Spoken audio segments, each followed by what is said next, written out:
ብስሚላህ ራህማን ራሂም አልሐምዱሊላህ ሰላቱ ሰላም አላ ረሱሊላህ ሰለላሁ ዐለይሂ ወሰለም። አምር ብኑ ዓስ እና አብደላህ ብኑ ረቢዓ ያደረጉት የመጀመሪያ ሙከራ ሳይሳካላቸው በኋላ ግን ተመካከሩና የሰሃባዎችን ደካማ ጎን ያሉትን ነገር አንስተው ያቀረቡት ሀሳብ ተቀባይነት እንዲያገኝ ሙከራ አደረጉ። ወደ ነጃሺ ተመለሱና ስለ ዒሳ የሚሉት አላቸው። ዒሳ ባሪያ ነው ይላሉ። ስለዚህ ያንተን ጌታ ባሪያ ያደርጋሉ በማለት አሁንም ሌላ ክስ ከሳቸው ነጃሺ ጋር። ነጃሽም ያው የተለመደው ባህሪው ነውና ሐቅን ከሁለቱ ወገን ሳያጣራ አይፈርድምና ያው ረሱል ዓለይሂ ሰላቱ ወሰላም እንዳሉት ፍትሃዊ ስለነበረ አሁንም መልሶ እነ ጃዕፈርን አስጠራቸው። እነ ጃዕፈርም የተከሰሱትን ክስ ታውቀው መልስ ይዘው መጡ ማለት ነው። እንግዲህ ስለ ዒሳ ነው የተከሰሱት። ዒሳን ባሪያ ትላላችሁ፣ ምንድን ነው ባሪያ ያስባላችሁ ነገር በማለት ነው የተጠየቁት። ፈቃለ ለሁ ጃዕፈር ብኑ አቢ ጣሊብ ነቁሉ ፊህ አለዚ ጃአ ቢሂ ነቢዩና ሁወ ዓብዱላሂ ወረሱሉሁ ወሩሑሁ ወከሊመቱሁ አልቃሃ ኢላ መርየም አልበቱል ወከሊመቱሁ አልቃሃ ኢላ መርየም አልዓዝራ አልበቱል በማለት ለነጃሺ መለሱለት። ስለ ዒሳ ያላቸውን እምነት ማለት ነው። ያው ስለ ዒሳ ያለን እምነት ረሱል ዓለይሂ ሰላቱ ወሰላም ስለ ዒሳ የነገሩን ነው። ዒሳ ዓለይሂ ሰላም ንጹሕ ከሆነችው ከተጥራራችው አላህ ከመረጣት መርየም ያለ አባት የተወለደ የአላህ ቃል ነው። የአላህም ሩህ ነው። ከአላህ የሆነ ሩህ ነው። የአላሁ ስብሓንሁ ወተዓላ ባሪያና መልእክተኛው ነው በማለት መለሰለት ማለት ነው። እና አሁንም የተለመደውን መልስ ነው የመለሰው። ከነቢያችሁ ስለ ዒሳ ይዞት የመጣው ነገር ምንም አይነት ዒሳ ካለው ነገር የሚለየው እንደሌለ የሚገልጹ የተለያዩ ቃላቶችን ገለጸ ማለት ነው።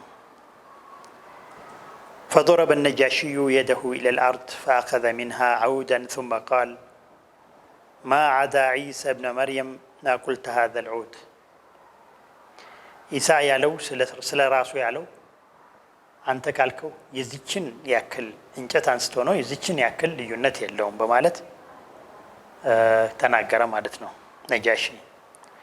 እንግዲህ በዚህን ሰዓት ነበረ በዙሪያ የነበሩት የሱ ቀሳውስቶች እንትን ያጉረመረሙት ማለት ነው። እነሱ ያው የተሰጣቸው ሀዲያም አለ ሌላም ነገር ማለት ነጃሽም እያመነ ነው የሚል እምነት ውስጥ ስለገቡ ጥርጣሬ ውስጥ ስለገቡ ያው እንትን አኩተመተሙ ማለት ነው። እና ግን ነጃሺ የሚበገር አልነበረም። ሀቂቃ ላመነበት ነገር የቆመ ፍትሃዊ መሪ ስለነበር ሙንሲፍ ስለነበረ ወኢን ነኽርቱም ወላሂ ኢዝሃቡ ፈአንቱም አሚኑነ ቢአርድን መን ሰበኩም ሙቁሪም በማለት ለሰሃባዎች እናንተ የኔ ጓዶች ብታግሞተሙትም እናንተ ሰሃባዎች የረሱል የመልእክተኛው ጓዶች በሀገሬ ላይ በፈለጋችሁበት ኑሩ፣ እናንተን የተሳደበ እናንተን የተናገረ እንዲከፍል ይገደዳል በማለት ህግ አወጣ ማለት ነው። ثم من سبكم غرم فما أحب أن لي جبلا ذهبا وأني أذيت رجلا منكم ردوا عليهما هداياهما በማለት አሳቂፎቹን የተቀበሉትን ሀዲያ እንዲመልሱ እኔ በእናንተ ተራራ የሚያክል ወርቅ ቢሰጠኝ አንድም ችግር አላደርስባቸውም በማለት ቃል ገባ ማለት ነው። የእናንተን አንድንም ሰው ጎድቼ ተራራ የሚያክል ወርቅ እንኳን ቢሰጠኝ አላደርገውም በማለት እንግዲህ ያሰናበታቸው ማለት ነው አምር ኢብኑ አስን እና አብደላህ ኢብኑ ረቢዓን።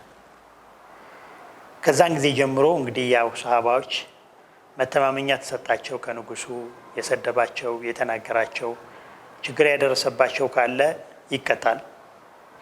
ህግ አውጥቶ ከለላ ሰጥቶ እንዲኖሩ አደረጋቸው ማለት ነው።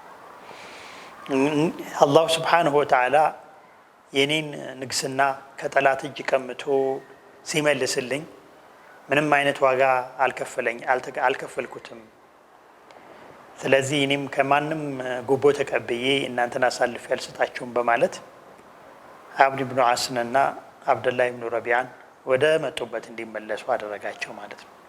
ከዚያን ጊዜ ጀምሮ ሷሃባዎችም በድሎት በምቾት ፍትሃቸው ተጠብቀው ኖሩ ማለት ነው። እና ይህንን ኡሙ ሰለማ እናታችን ኡሙ ሰለማ እዛ ስለነበሩ ይገልጹታል ማለት ነው። ወደ ሀበሻ የተሰደዱ ሷሃባዎች ለሀበሻ የነበራቸውን ፍቅር ይገልጹ ነበረ፣ ተመችቷቸው የተቀመጡ መሆኑን ማለት ነው።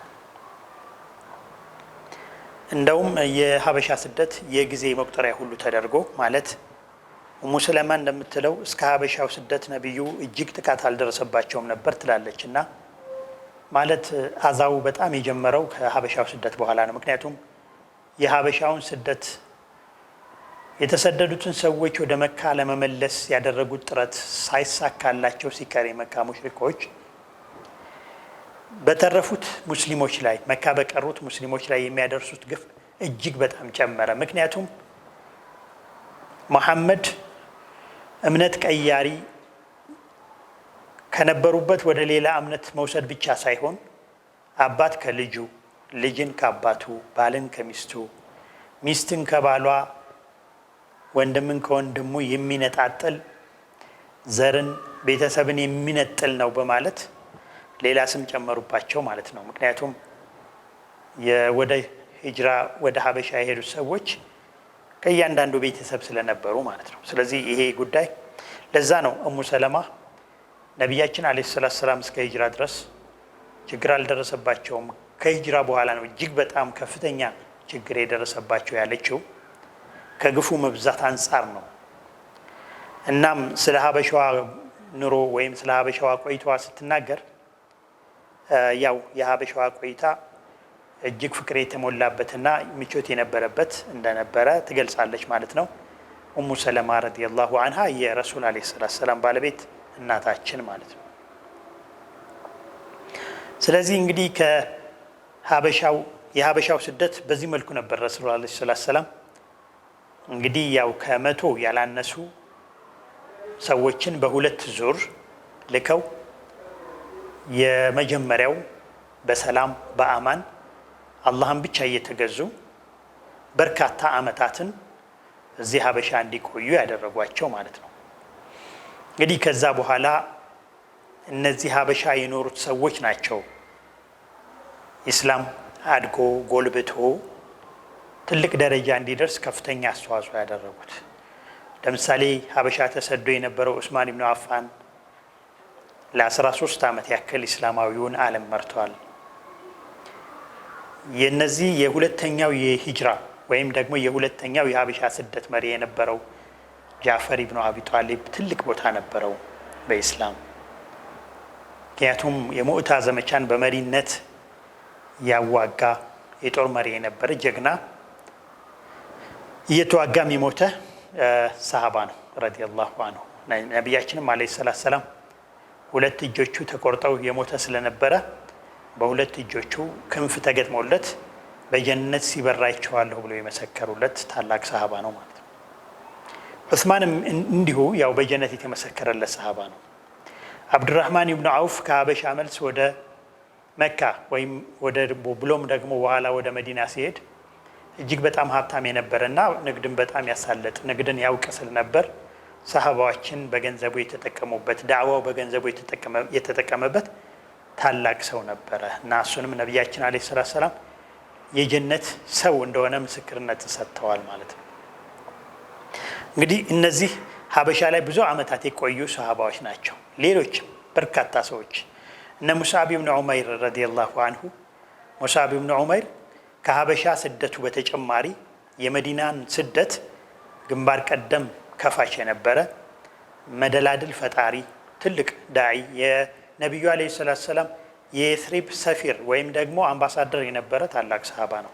ምን ያክል ብዙ ነገሮችን እንደተማሩ ያሳየናል ማለት ነው። ሀበሻ ላይ እንግዲህ ሀበሻ በያኔው ጊዜ ታላቅ ሀገር፣ ዓለም ላይ ተጽዕኖ የምታሳድር ሀገር፣ ፍትሃዊ ሀገር፣ የመጀመሪያ የጥገኝነት ታሪክ ያላት ማለት ጥገኝነትን ለፖለቲካ ጥገኝነትን የእምነት አድርገው የመጡትን ሰዎች ያለምንም ፍርሃት ተቀብላ ያስተናገደች ብቸኛዋ ሀገር ነበረች በዓለም ማለት ነው።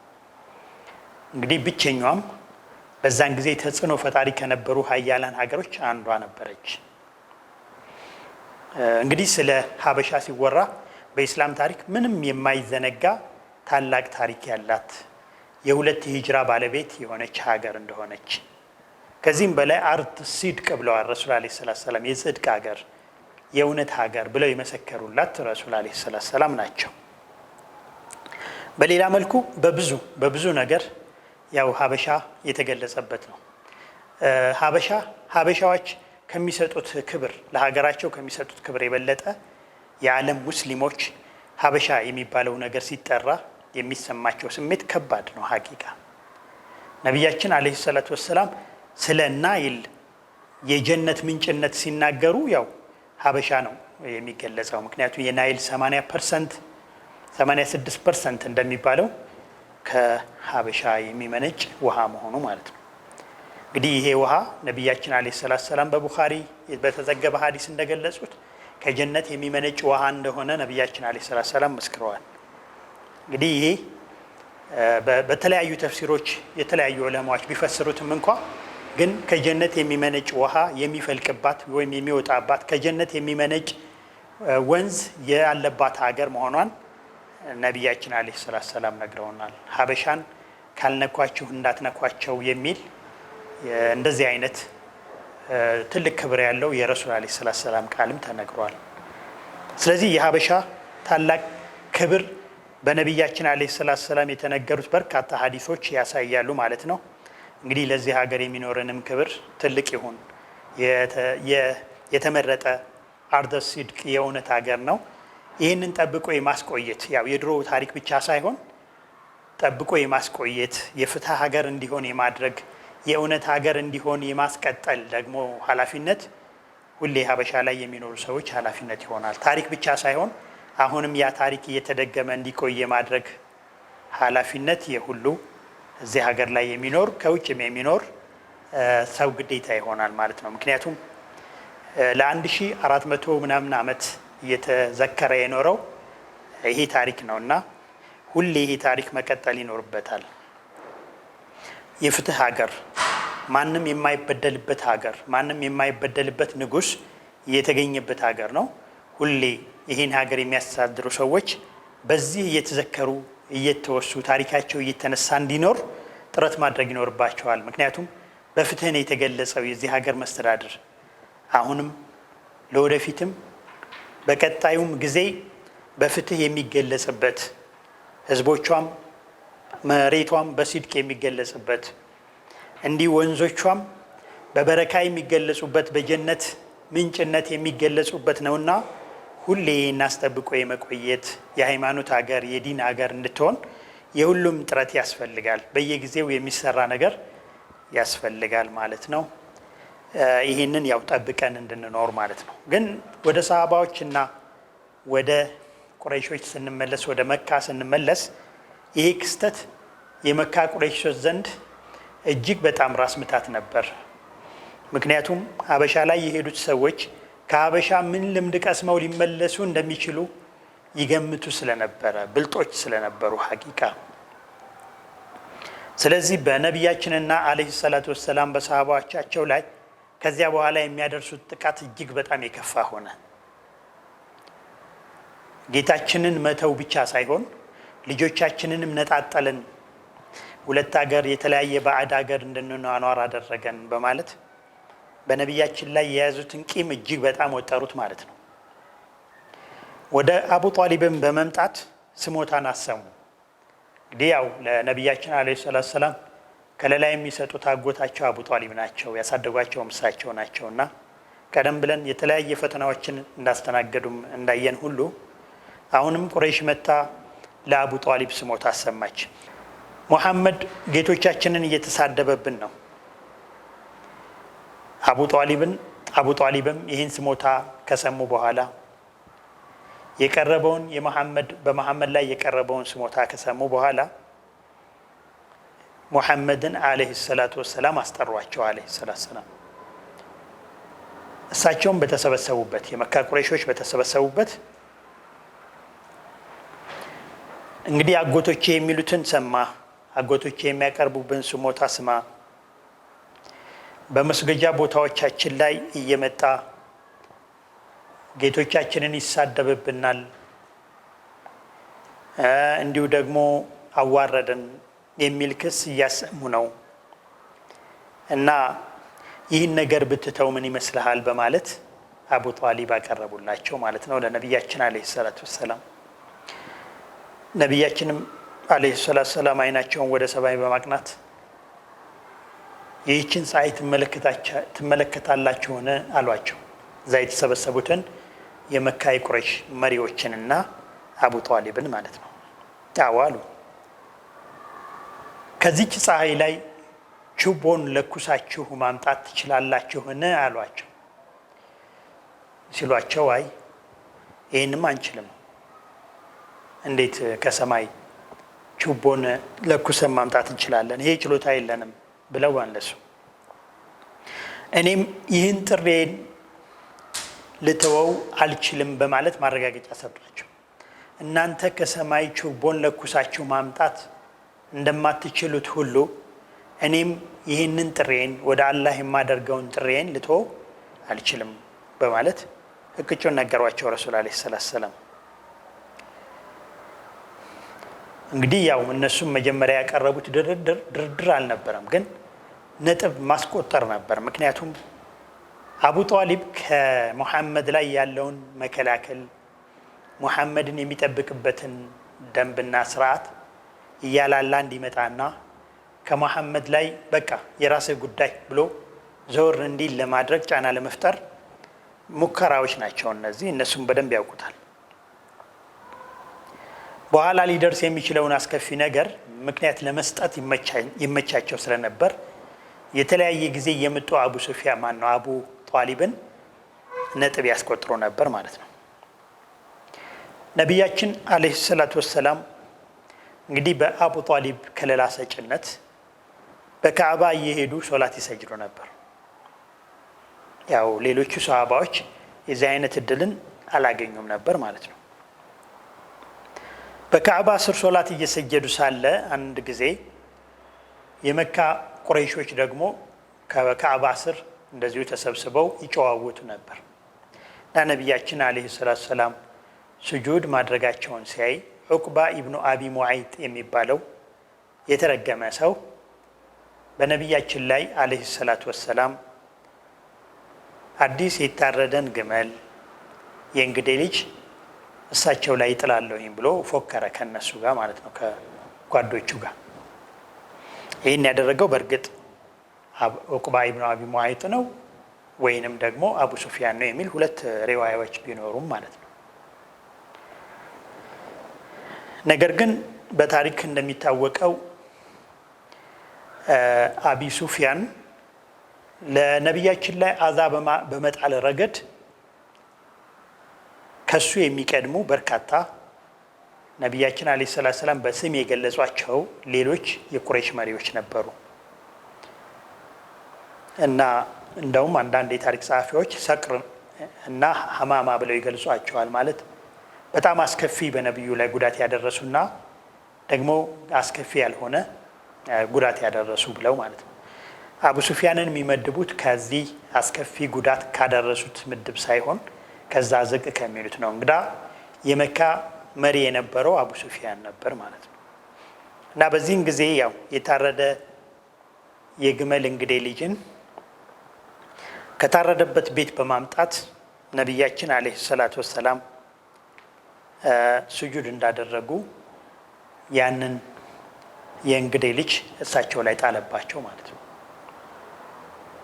ዑቅባ ኢብኑ አቢ ሙዓይጥ እና በዛን ጊዜ ከእሳቸው ላይ ማንሳት የሚችል ሰሃባ አልነበረም። ኢብኑ መስዑድ ይህንን ሀዲስ ሲናገሩ እያየሁኝ ግን ማንሳት አልችልም ነበር፣ ምክንያቱም ጥቃቱ እኔንም ይጨምረኝ ስለነበረ ይላሉ።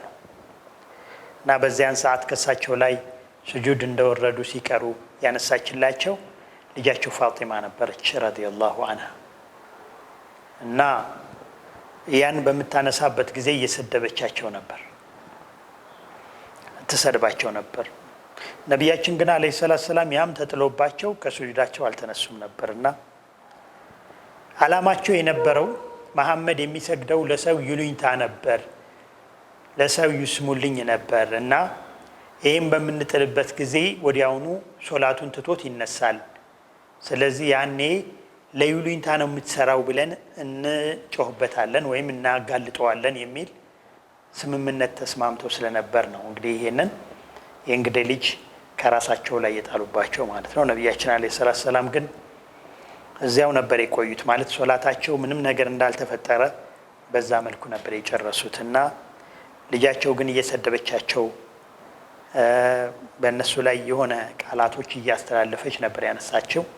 ኋላም ነቢያችን ሶላቱን እንደጨረሱ ጌታዬ ቁረይሾችን ላንተ ትቻቸዋለሁ በማለት ቁረይሾችን ረገሟቸው ማለት ነው። ቁረይሾችን ላንተ ትቻቸዋለሁ በማለት 3 ጊዜ ለአላህ ከነገሩ በኋላ ጌታዬ አምር ኢብኑ ሂሻምን፣ ዑትባ ኢብኑ አቢ ረቢዓን፣ ሸይባ ኢብኑ ረቢዓ ወንድሙን፣ ወሊድ ኢብኑ ዑትባ፣ ዑመየቱ ኢብኑ ኸለፍ፣ ዑቅባ ኢብኑ አቢ ሙዓይጥ እና ዑማራ ኢብኑ ወሊድን ለአላህ ሰጥቻቸዋለሁ በማለት እርግማናቸውን አስተላለፉ። እነዚህ በረሱል ላይ ጥቃት ከፈጸሙ ዋና ዋና የቁረይሽ መሪዎች ናቸው። እዚህ ላይ ያልተጨመረው ምናልባት አጎታቸው አቡ ለሃብ ብቻ ነው። እነዚህ ዋናዎቹ ማለት ሰቅር የሚባሉት በነቢዩ ላይ ጥቃት በማድረስ የሚታወቁት ሰዎች ነበሩና ነቢያችን አለይሂ ሰላቱ ሰላም ይሄ ጥቃት ሲደርስባቸው ለአላህ ሱብሓነሁ ወተዓላ ሰጧቸው ማለት ነው። እነዚህ ግን ብዙ ጊዜ በተደጋጋሚ የሚያጠቋቸው አቡ ለሃብና አቡ ጀህል ነበሩ። ወይም አቡ ጀህል ይሄ በነቢዩ አለይሂ ሰላቱ ሰላም እና በሰሃባዎች የተጠራበት ስም ነው። በእርግጥ አቡል ሐከም በማለትም የኩንያው ይጠራል። አምር ኢብኑ ሂሻም ተብሎ ስሙ የሚታወቀው ማለት ነው። ግን አቡ ጀህል እና ዑቅባ ኢብኑ አቢ ሙዓይጥ ነቢያችን አለይሂ ሰላቱ ሰላም የዚህን ያክል ወጥረው ለምን ያዟቸው ከተባለ ለምንድን ነው በጣም እጅግ በጣም የጠሏቸውና ጥቃት የሚያደርሱባቸው ከተባለ የተለያዩ ምክንያቶችን ማንሳት ይቻላል። እንግዲህ ዑቅባ ኢብኑ አቢ ሙዓይጥ ነቢያችን ስር እየተቀመጠ ቁርአን የሚቀሩትን ያደምጥ ነበር እና ይህን ቁርአን እያዳመጠ ወደ ቁረይሾች በሚመጣበት ጊዜ በአንድ ወቅት ዑቅባ ኢብኑ አቢ ሙዓይጥ ሶባአ ወይም ሷቢኢ ሆነ ሰለመ በማለት ተወራበት እና በተለይ እጅግ በጣም ይወደው የነበረ ጓደኛ ተነገረውና ዑቅባ ኢብኑ አቢ ሙዓይጥ እኮ እስልምናን ተቀበለ ከመሐመድ ጋር አብሮ ሆነ የሚል ተነገረውና አኮረፈው ለረጅም ጊዜ ማለት ነው። እና ዑቅባ ኢብኑ አቢ ሙዓይጥ እንዳላመነ ለነዚህ ለማሳመን በነቢዩ ላይ አለይሂ ሰላቱ ሰላም ብዙ በደሎችን እንዲያደርስ አደረገው ማለት ነው። ይሄ ማነሳሳት በመጀመሪያ እሺ እኔ አላመንኩም በሱ ሷቢይ ያልሆንኩም ወይም ሙስሊም አልሆንኩም ካልክ እስኪ በመሐመድ ላይ ሂድና እፊታችን እያየን ምራቅህን ትፋበት በማለት ታዘዘ ከጓደኞቹ ማለት ነው። ዑቅባም ሄዶ በነቢዩ ላይ አለይሂ ሰላቱ ሰላም በፊታቸው ላይ ምራቁን ተፋባቸው። ነቢዩ አለይሂ ሰላቱ ሰላም የዚህን ጊዜ ምራቁን ማበስ አበሱትና ግን ለሱ ብቻ ከመካ ወጥተህ ካገኘሁክ በሰይፍ አንገትህን እቀላሃለሁ በማለት ነግረውታል። ዑቅባ ግን አሁንም በጓደኞቹ ዘንድ ታማኝ ለመሆን ወይም ደግሞ እንዳላመነ ለመግለጽ በነቢዩ ላይ የሚያደርሰውን በደል አሁንም ቀጠለበት። በሌላ ጊዜ ወደ ነቢያችን አለይሂ ሰላቱ ወሰላም መጥቶ አንገታቸውን በመያዝ ሊያንቃቸው ሞክሮ ነበር። ግን አብረዋቸው አቡበክር ረዲየላሁ አንሁ ስለነበሩ ዑቅባን በመከላከል ያው ከዚያ አድነዋቸዋል ማለት ነው ነቢያችን አለይሂ ሰላቱ ወሰላም። እንግዲህ ይሄ የግመል እንግዴ ልጅ ደግሞ አምጥቶ መጣሉ ይህንን ስሙን ለመገንባት የተጠቀመበት ነበር ማለት ነው። የውመል ቂያማ አላሁ ስብሓነሁ ወተዓላ እንደዚህ እንደሚል በቁርአን ገልጾልናል። ምን ብሎ ወየውመ የዐዱ ዛሊሙ ዐላ የደይህ የቁሉ ያ ለይተኒ ተኸዝቱ መዐ ረሱሊ ሰቢላ ያ ወይለታ ለይተኒ ለም አተኺዝ ፉላንን ኸሊላ በማለት እንደሚናገር አላሁ ስብሓነሁ ወተዓላ በቁርአን አውርዶ እስካሁን ድረስ ይዘከራል ማለት ነው። እንግዲህ ይሄ በዳይ የሆነ ሰው የውመል ቂያማ ሁለት እጆቹን ይነክሳል። የጸጸት መንከስ ማለት ነው። ሁለት እጆቹን እያነሳ የጸጸት መንከስን እጆቹን ይነክሳል። ያ ለይተኒ ተኸዝቱ መዐ ረሱሊ ሰቢላ ምን ነው ከመልእክተኛው ጋር ይጓዝበት የነበረውን መንገድ ባያስኩኝ። ያ ወይለታ ለይተኒ ለም አተኺዝ ፉላንን ኸሊላ ያ ወይለታ ለይተኒ ለም አተኺዝ ፉላንን ኸሊላ አከሌ የሚባለውን ሰው ጓደኛ አድርጌ ባልያዝኩ ኖሮ እያለ የሚጸጸትበት ጊዜ ይመጣል በማለት አላሁ ስብሓነሁ ወተዓላ በቁርአን ገልጾልናል ማለት ነው። እንግዲህ ያው ዑቅባ ኢብኑ አቢ ሙዓይጥ በነቢዩ ላይ ይህን ያክል ጥቃት ሊያደርስ ያነሳሱት ነገሮች ከሞላ ጎደል እነዚህ ሊሆኑ ይችላሉ ማለት ስሙን ለመገንባት አልሰለመም ለመባል ለጓደኞቹ ለማሳመን ያደረሰው ነገር ነው። ይሄ የሚያሳየው ሸክስየን ፐርሶናሊቲው ደካማ ስለነበረ ነው። ሌሎች የእሱን ጠንካራ ጎን እንዲረዱለት ለማስረዳት ብዙ ጥቃቶችን በሰው ላይ የሚያደርስ ደካማ ሰው እንደነበረ ነው። ሁለተኛው ያው እንደሚታወቀው አቡ ጃህል ነው። በነቢያችን ላይ አለይሂ ሰላቱ ሰላም በጣም ታላቅ ስቃይ ያደረሰባቸው አቡ ጃህል ወይም አምር ብኑ ሂሻም የቁረይሽ ጎሳዎች ከ50 ዓመት በላይ የሆነ ብቻ የሚሳተፍበት መድረክ ላይ የሚሳተፍ ብቸኛ እድሜ ትንሹ ግለሰብ ነው። ይህም የሆነበት ምክንያት በሐርበል ፊጃር አባቱ የተገደለበት፣ አባቱ ደግሞ በሰው ዘንድ ተሰሚ የነበር እጅግ በጣም ሀብታም የነበረ ሂሻም የሚባለው ሰው ማለት ነው ነበር። እሱ ከሞተ በኋላ በ28 ዓመቱ ነው የቁረይሾች ነድዋ ላይ እንዲሳተፍ የተደረገው ማለት ነው። እንግዲህ ይሄ ከቁረይሽ አደት ውጭ ነው። እንዲሁም ደግሞ ነድዋ ላይ የሚሳተፈው የቁሶይ ቤተሰቦች ብቻ ነበሩ ማለት ከቁሶይ የሚወለዱ የቁረይሽ ቤተሰቦች ነበሩ። እሱ ግን እንደዛ አልነበረም እና በእነዚህ በተለዩ ባህሪያቶች ግን ከቁረይሽ ነድዋ የመሰብሰቢያ መጅሊስ ላይ የሚሰበሰበው ብቸኛ እድሜ ትንሹና ከቁረይሾች በተለይ ከቁሶይ ልጆች ውጭ የሆነው ሰው ነበር እና በዚህ እንግዲህ በዚህ ሁኔታ ያው የበኒ መክዙም ልጅ ነው። በኒ መክዙም ይባላል የሱ ቤተሰቦች በመካ በቁረይሾች ዘንድ የታወቁ ሀብታሞች ናቸው። ስለዚህ በሀብታቸው ሁሉን ነገር እንሰራለን፣ በሀብታችን ሁሉን ነገር መቆጣጠር እንችላለን፣ የበላይ መሆን እንችላለን ብለው የሚፎካከሩ ቤተሰቦች ናቸው የሱ ቤተሰቦች ማለት ነው። በተለይ ደግሞ ከበኒ ሃሽም ቤተሰቦች ጋር እንዲሁ የፉክክር የባላንጣነት ፉክክር ይዘው ይጓዛሉ እና ይሄ ግለሰብ ነቢያችንን አለይሂ ሰላቱ ወሰላም ነቢይ ሆነው መውጣታቸውን እጅግ በጣም ይቃወማል። ቀደም ብለን ለማየት እንደሞከር ነው ያው በኒ ሃሽሞች በብዙ ነገር ተፎካክረናል ከነሱ ጋር። ሰዎችን ሲመግቡ አብረን መግበናል፣ ሲያጠጡ አብረን ጠጥተናል። ለነሱ ደግሞ ሲቃያ ሲሰጣቸው ተቀብለናል፣ ለነሱ ነድዋ ሲሰጣቸው ተቀብለናል። ነገር ግን አሁን ነብይ ነን ብሎ ሲመጣ እንዴት አድርገን ነብይ እንሆናለን እኛ? ስለዚህ ነብይነቱን መቃወምና ማስወገድ ነው የሚኖርብን በሚል ፈሊጥ ነው እንግዲህ ፉክክሩ ማለት ነው ከአቡ ጀህል ጋር ማለት። አቡ ጀህል ይህን ያክል ነብያችንን የሚጠላው የስልጣን ሽኩቻ ነው ማለት ነው። ነብይነት ግን ከአላህ የሚመረጥ እንጂ ከሱ የተሰጠ ስልጣን አይደለም።